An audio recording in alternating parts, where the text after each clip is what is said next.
So, you ready? Yeah. Okay. Hi, I'm Chris. I'm Dave. And this is Two Old Skeletons Talking. Or T.O.S.T. as we like to call it. Yep. And we're coming to you from Seattle, Washington. Which is pretty much where we are. We're southbound on I-5, leaving downtown, and heading for Tacoma. Yeah, we are. And today, that's my line. Chris, what's our topic today? Well, no, but that's the thing. Today okay. you chose the topic. I chose the topic today, too. So then yeah. Why aren't I driving? Because of my car. All right, new rule. Whoever chooses the topic gets to drive. I don't think that's the rule at all. Okay. All right, so Dave, what's the subject for today? Today we're going to talk about can do. Oh. Can do. All right. Or other ways of putting it, being a self-made person, and also sort of embedded in there, I want to talk about imposter syndrome a little bit. All right. Wow, deep. Yeah, deep. So here's what I was thinking about. I know just a handful of people, 3 people, who are what you and I would classify as can do, right? And I've always been sort of intrigued by this attitude or this sort of philosophy about if there's something that needs to get done.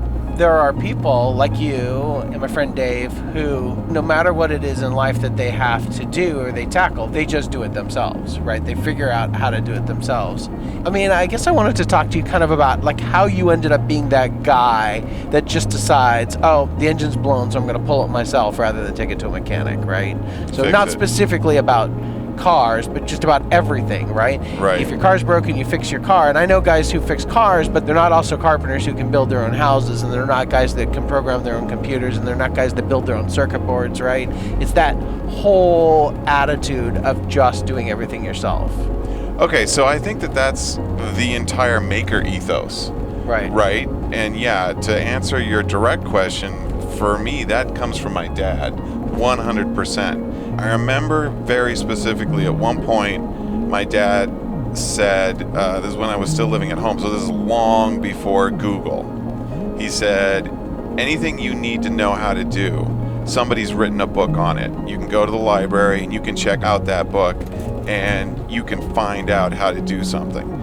And the thing is, YouTube has just made that mammothly more accessible. Sure. Yeah. You know, 100%. Like you say, when I tore apart the small block Chevy engine to rebuild it, you know, how'd I learn to do that? Google. Right. Google and YouTube.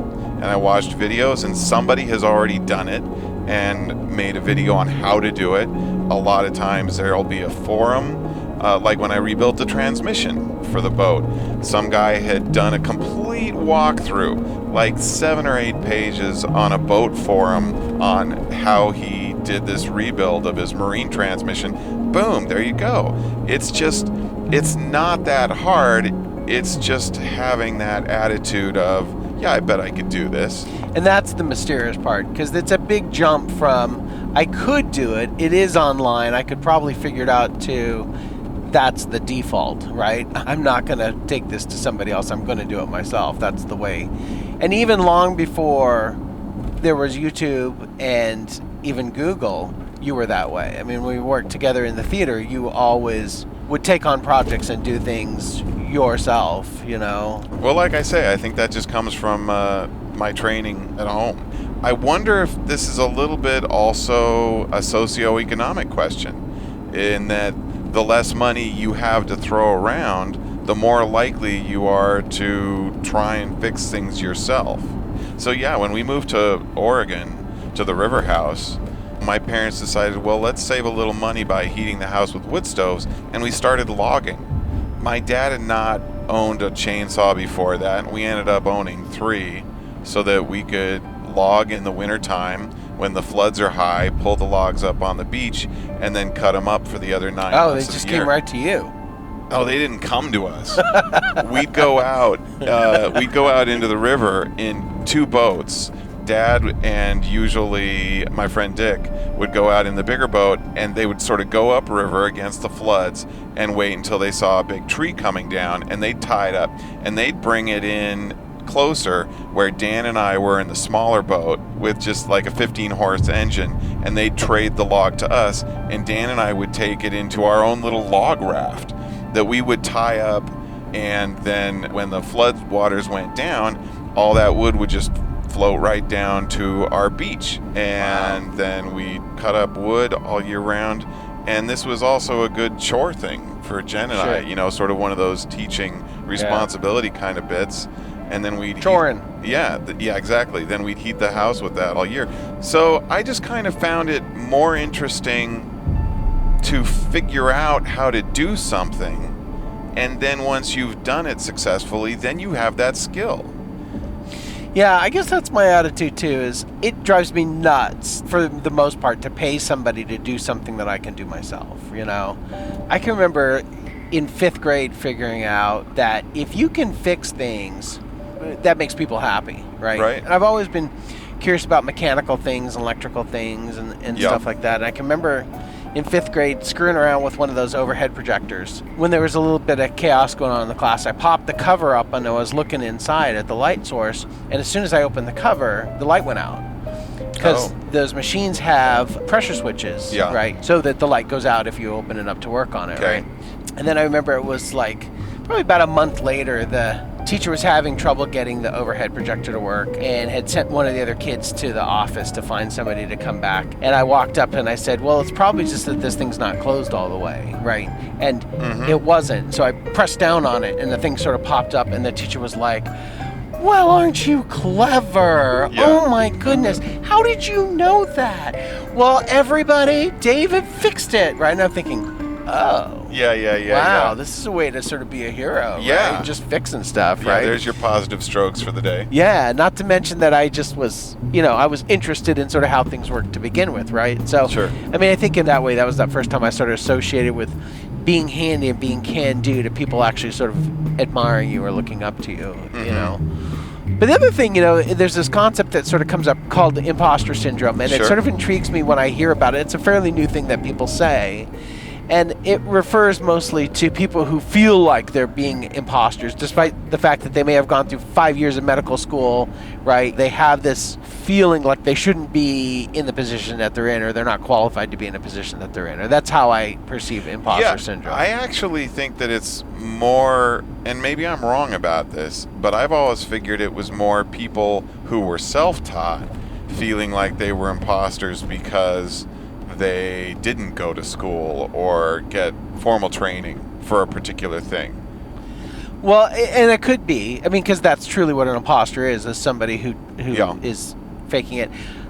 I love imposter syndrome. I mean, I can remember in my first police job in the small department, there's such a turnover rate in these small departments. Even after only, I think, 2.5 years, I was the senior officer there. Right.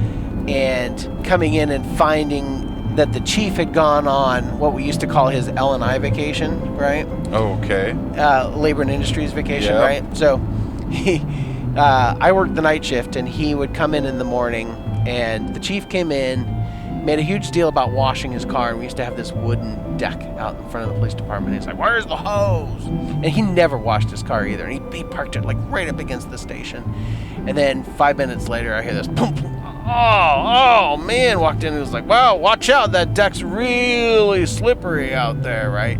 And I thought in my mind, I was like, oh, I know who's about to go on an L&I vacation, right? And he had done this like 3 times in less than 2 years. And so I came into work like the next day to find out that he had been terminated and that I was now the chief of police. Oh. And there was just a little note saying, call the town clerk. So I called her and she said, yep, we fired the chief. You're the acting chief until we can replace. And I remember thinking, I hadn't even been to the police academy. I go, I don't know how to be a chief of police, right? Right.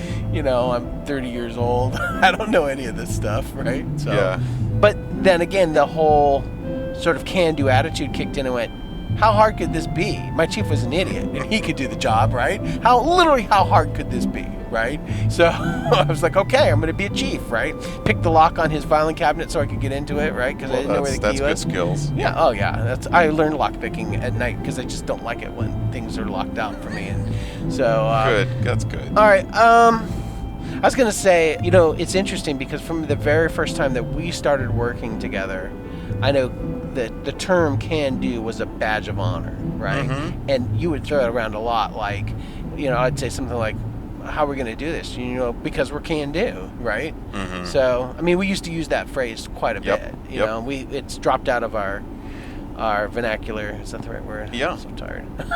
It's dropped out our vernacular since then. I was thinking lexicon, but I think vernacular is more accurate. Yeah. So, all right, let's put it to bed. Alrighty.